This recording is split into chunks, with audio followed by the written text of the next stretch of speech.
बहुत सारे ऐसे विश्वासी हैं जो परमेश्वर की उस मेज में एक रीति रिवाज के तरीके से आते हैं. And there are many believers that come to this table of the Lord as a ritual or a tradition.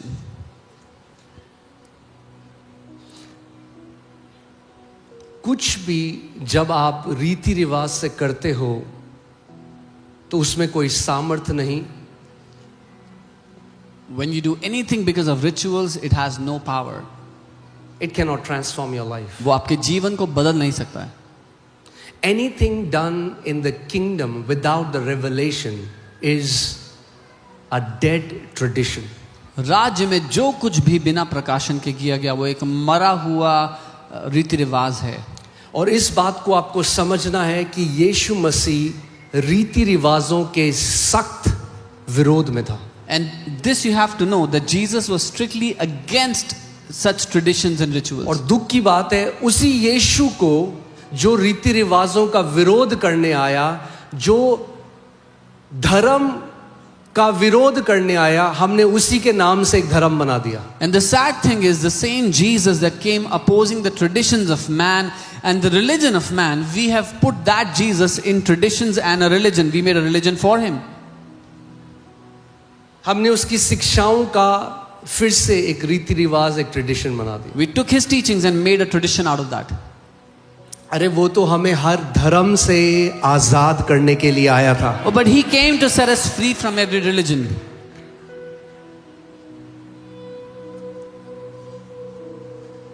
Amen. Amen.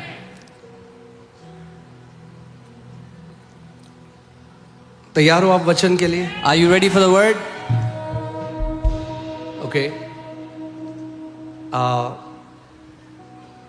जब मैं परमेश्वर के वचन में मनन कर रहा था, जब मैं स्टडी कर रहा था इसमें, When I was meditating on God's word, मुझे लगा प्रभु एक संडे में तो ये इम्पॉसिबल है. I felt it is Even to lay the foundation. it is impossible कि हम नींव भी रख पाएं एक संडे में. ये इतना डीप है मगर उतना पावरफुल है. It is so deep but yet so powerful.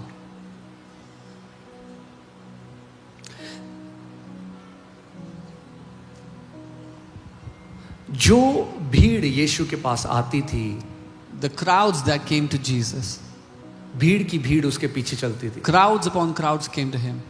They followed him. मगर मेजॉरिटी, ज्यादातर जो वो भीड़ थी वो यीशु के पास अपनी पर्सनल नीड के लिए आती थी. But the majority of the crowd came to him for their personal needs. और वो गलत नहीं है. And that is not wrong. Okay, यीशु ने कभी किसी को तिरस्कार नहीं किया कि मेरे पास अपनी पर्सनल जरूरत लेकर मत आओ. Jesus never shunned people away or boycotted them that don't come to me with your personal needs. मगर अगर आप केवल यीशु के पास पर्सनल जरूरतों के लिए आओगे और बस वहीं पे खत्म कर दोगे तो फिर हमसे ज्यादा अभागा और कोई नहीं. But if you come to Jesus just for your personal needs and end your relationship there, then there's no one more pitiable than us. Because you came so near to the fountain of life. क्योंकि आप जीवन के सोते के इतना करीब आ गए. And you went back without tasting the waters of eternal life. और बिना उस अनंत के जीवन के जल को चखे आप वापस गए. तो उस भीड़ में बहुत कम थे जो उसको जानना चाहते थे. आज बहुत कम है जो उस परमेश्वर की खोज में उसको जानना चाहते हैं वो कैसा है. So there were very few in that crowd that wanted to know him or how he is. मगर हमेशा इस बात को याद रखना कि परमेश्वर विश्वास योग्य है. वो थोड़े जो उसको जानना चाहते हैं उन्हीं के ऊपर वो अपने आप को प्रकट भी करता है. But always remember, God is faithful. He will reveal himself to those few that want to know him. हर कोई नहीं जानना चाहता उसको. Everyone doesn't want to know him. Majority लोग कहते हैं हमारी बस. कई लोग परमेश्वर को एक टोटके की तरह लेते हैं. Majority of people take God as a formula, as a quick fix. अच्छा वहां जाएंगे तो ये मिल जाएगा, बस हो गया हमारा काम. We'll go there, we'll get this, our job is done. नहीं. No. यीशु कोई बाबा नहीं है. Jesus is not a Baba. वो परमेश्वर है. He is God.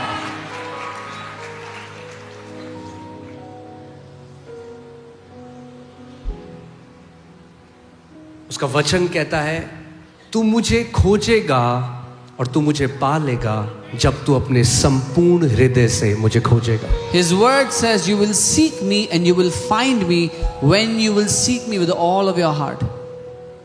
तो ऐसे ही वचन का प्रकाशन भी उन्हीं के ऊपर परमेश्वर उंडेलता है जो सच में उसको जानना चाहते हैं, उसमें बढ़ना चाहते हैं. वरना भीड़ है, वो भीड़ को वो देगा जिसको रोटी चाहिए, वो रोटी उसने बढ़ा के दे दी. जिसको चंगाई चाहिए थी उसने चंगाई दे दी. वो सब करेगा, मगर उन थोड़ों को वो इंतजार करता है कि वो कौन थोड़े हैं जो मुझे जानना चाहते हैं. He will only reveal himself upon those who really want to know him. Otherwise, those that came in the crowd who wanted bread, he gave them bread. Those who wanted healing, he gave them healing. But those few, those little that want to know him, he will reveal himself to them. Amen. Amen. मैं फिर से आपसे कह रहा हूं कि आप मुझे मिसअंडरस्टैंड ना करें. I'm saying this again so you don't misunderstand. कई बारी जब लोग रिलीजियस हो जाते हैं, लीगलिस्टिक हो जाते हैं, तो वो कहते हैं ये गलत है परमेश्वर के पास चंगाई. नहीं, गलत नहीं है, वो आपका पिता है. आप उसके पास नहीं जाओगे तो किसके पास जाओगे? Sometimes people become too religious about this. No, you should not go to God for healing. If you don't go to God for healing, where else will you go? He's your father. मगर वहीं नहीं रुके रहना है. But don't just stay there. The goal is not just to get healed, the goal is to know him. उद्देश्य केवल चंगा होना नहीं है, उद्देश्य है उसको जान लेना. The goal is not just to get a blessing, the goal is to know that he is my reward, he is my true blessing. उद्देश्य केवल एक आशीष पाना नहीं, लेकिन उद्देश्य असल में ये जान लेना है कि वो मेरा उत्तम भाग, वो मेरा धन है. मेरा बैंक बैलेंस नहीं, Not मेरी my bank गाड़ी balance, नहीं, not मेरा my car, घर नहीं, not my मेरा house. यीशु मेरा सच्चा धन है My जो Jesus, मुझसे कोई नहीं छीन सकता. my Jesus is my true treasure and no one can take him away from me. वरना दुनिया का सबसे अमीर आदमी भी होगा, जब अपनी मृत्यु शैया में होगा तो 1 रुपए यहां से वहां नहीं ले जा सकता. मगर जो यीशु में है और अगर आप उसको जानते हो, आप सबसे धनी लोग हो, क्योंकि ऐसा धन आपके पास है जो यहां से वहां तक भी आपके साथ रहेगा हमेशा. Even the richest man on the earth cannot carry a penny beyond this point from their deathbed. But you are the richest people because your eternal treasure, Jesus, is with you on both sides. Amen. Amen. So it is like parenting. तो वो parenting के जैसा है. माता पिता, जब बच्चा घर में पैदा होता है, When a child is हम born, उसको खाना देते हैं, we give them food, उसके कपड़े धोते हैं, Wash his clothes, टॉयज लाते हैं. give them toys. मगर माता पिता साथ में बच्चों को ट्रेनिंग में डालते हैं, स्कूल में डालते हैं. But along with that, parents put the kids into a training, into schooling. माता पिता होना का मतलब ये नहीं केवल जो हमारा बच्चा मांगता है उसकी सारी ख्वाहिश को हम पूरा करेंगे, फुल स्टॉप. वो माता पिता होने का के भाग में एक बहुत इंपॉर्टेंट भाग है, मगर पूरी पेरेंटिंग वो नहीं है. To be a parent doesn't only mean we will fulfill all the needs of our child. It is a portion of our parenting, but not all of it. फिर हम चाहते हैं हमारा बच्चा बढ़े, Then we want our kids to grow. Healthy हो. They become healthy. ऐसा नहीं अगर वो आपसे टॉफी लॉलीपॉप मांगे तो आप हर समय टॉफी लॉलीपॉप दोगे. It's not like you will give them toffee and lollipop Because all see the time. this. Yes, you want to see your kids happy. हाँ, हम अपने बच्चों को खुश देखना चाहते But हैं. more than you want to see your kids happy, you want to see them healthy. लेकिन खुश से ज्यादा आप उनको स्वस्थ देखना चाहते हैं. In the same way, your heavenly Father, yes, He wants to see you happy, but He also wants to see you spiritually healthy. ठीक वैसे ही आपका आत्मिक पिता भी आपको खुश देखना चाहता है, पर उससे ज्यादा वो आपको आत्मिक रूप से स्वस्थ देखना चाहता है. So while He heals you and He promotes you and He gives you a house and He blesses with your car, that is not just a relationship with Jesus. Then He puts you into a discipline. Then He puts you into a training so you are transformed in the image and likeness of His Son Jesus. तो जब वो आपको चंगा करता है, आपको उन्नति देता है, घर और गाड़ी और सारी आशीषें देता है, बात यही खत्म नहीं हो जाती. वो आपको एक अनुशासन में, एक ट्रेनिंग में डालता है, क्योंकि वो आपको बढ़ते हुए देखना चाहता है. Amen. Amen. क्योंकि याद रखना, जैसा जीवन आप यहां पे जियोगे, ये निर्धारित करेगा अनंत में आप कैसा रहोगे. Because remember, the kind of life you will live on the earth will determine how your eternity will be.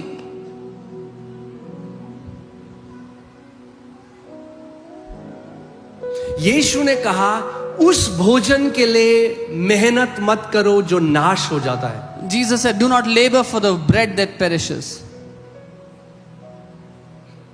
If all your life's goal is this life, which is for a moment, the Bible says.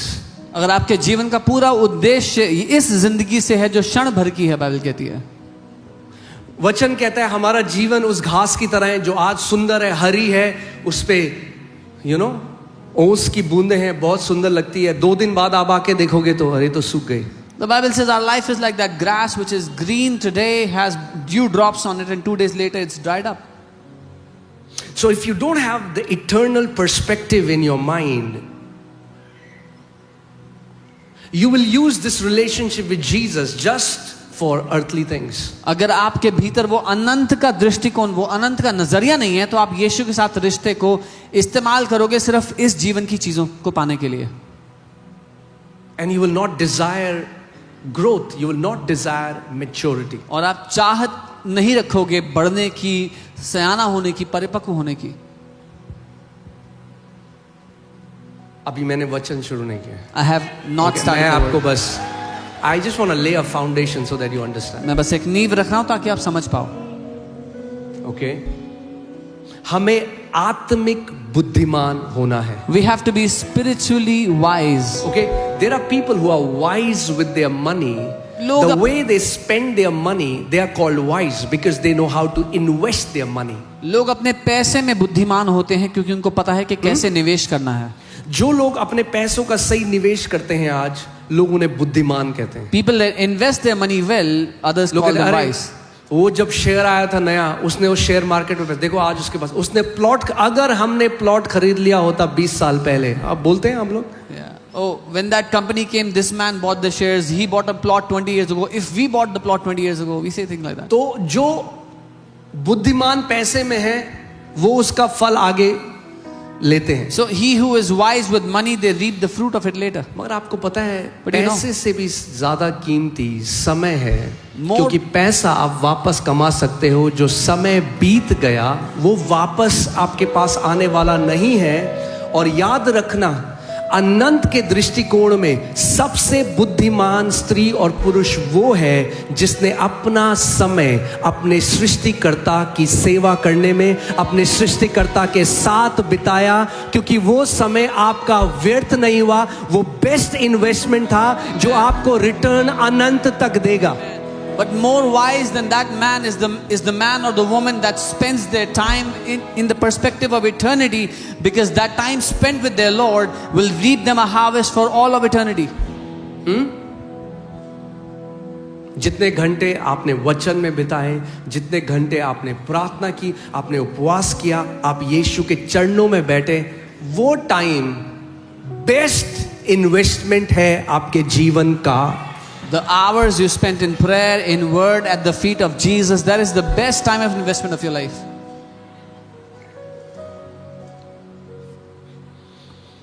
उसकी पुस्तक में लिख दिया गया है. It has been written in his book. And nobody और कोई भी can take that investment away from you. वो निवेश आपसे दूर नहीं कर सकता है. And you will reap the harvest, और उसका प्रतिफल the आप काटोगे, returns उसका जो फायदा है for eternity. अनंत के लिए. सो आप जो संडे को लोग आज क्रिकेट मैच खेल रहे हैं, छुट्टियों में हैं, मैं ये नहीं कह रहा छुट्टी मत जाओ, परिवार के साथ जाओ, बट आप संडे को कुछ भी कर सकते थे. You could be doing- आपने वो छोड़कर आपने कहा नहीं, मैं परमेश्वर के भवन में जाऊंगा और उसके वचन को सुनूंगा. ये जो आपने इन्वेस्टमेंट किया है, ये कोई आपसे ले नहीं सकता. You could have been doing anything on the Sunday, yet you chose to be in the house of the Lord, receive his word, and no one can take away this investment from you. इसीलिए दाऊद जो एक राजा है, That's why David, who's a king, a king who has billions of dollars at his disposal, एक राजा जिसके पास खरबों dollars पड़े हैं।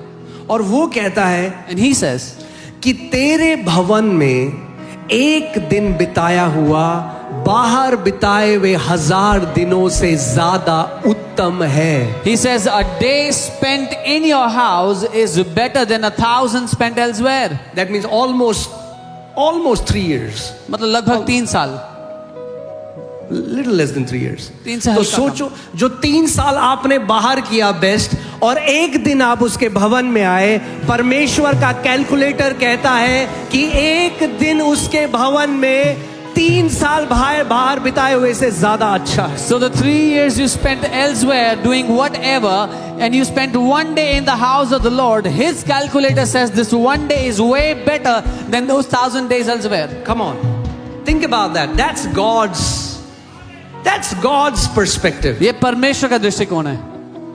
मगर अगर आप But if you her Sunday planted हो, are planted every Sunday, अब सोचो, now imagine जो पूरी लाइफ में उन्होंने बाहर किया, what they did. आपने ऑलरेडी उस लाइफ से ज्यादा अचीव कर लिया। What they did all their already life. आपके अकाउंट में वो ऐड हो चुका है। You have accomplished much more. It has been added to your account. Okay, तो illumination or revelation is only given to those who desire it, who go after it, who seek it. प्रकाश या प्रकाशन उन्हीं को दिया जाता है जो उसकी चाहत रखते हैं, उसके खोजी होते हैं, उसके पीछे जाते हैं। This is my prayer ये मेरी प्रार्थना है that each one of you कि आप में से हर कोई will become mighty lovers of the word of God. परमेश्वर के वचन के दीवाने प्रेमी बन जाओ, महान प्रेमी बन जाओ।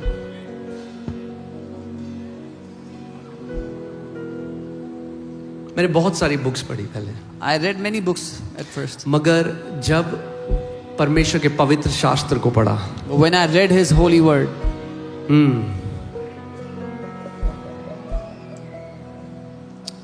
वो जो भूख थी सदियों की, वो भूख मिट गई।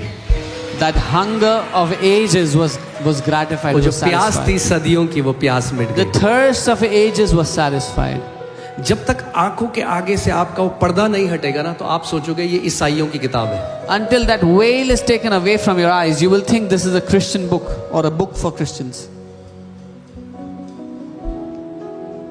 वो पर्दा हटना जरूरी है। That veil has to be removed, taken away. आज एक प्रार्थना करो, Pray बोलो this प्रभु prayer. मेरी आंखों से उस पर्दे को हटा दे, Say, Lord, remove that veil from my eyes, कि मैं तेरे वचन को वैसा जान सकूं जैसा तेरा वचन है। that I may know your word the way your word is. Amen.